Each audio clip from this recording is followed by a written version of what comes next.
Shortly after 1 p.m., the outgoing President Daniel Arap Moi emerged from the country's official residence of the head of state after having what sources said was his last get-together meeting at State House with his former deputy members of the cabinet, top government officials and his two sons. He left for Uhuru Park to officially hand over power to Kibaki. It's a handover ceremony. Tulikuwa hapa kuaga mzee na yeye ameenda ku handover. In a convoy of 20 cars and outriders, he took off, leaving his former lieutenants behind, some of whom took the opportunity to thank the electorate, while others had something to complain about. I would like to thank the people of Sabatia who have elected me for the last 3 consecutive terms.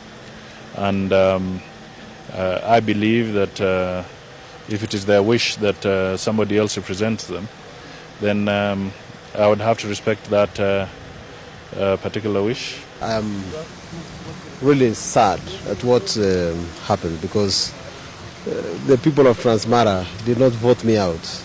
I was voted out by the Electoral Commission because all the agents of my opponents were taken to be presiding officers.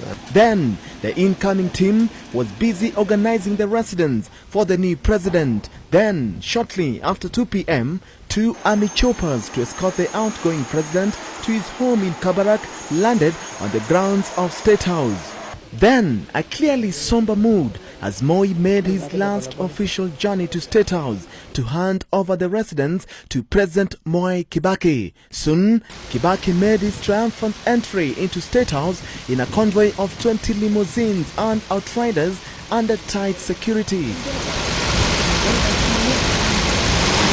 After a short handover ceremony, it was time for Moi to go home.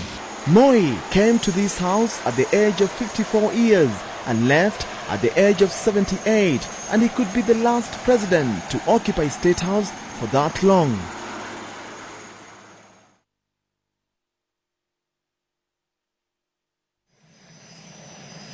Shortly after 4:30 p.m., these Kenya Air Force choppers carrying the immediate former head of state and his staff arrived at his Kabarak home in Nakuru district. Immediately after alighting, the Air Force handed back to Moi the presidential standard. Then his immediate family members led by son John Mark and grandchildren were also at hand to receive him.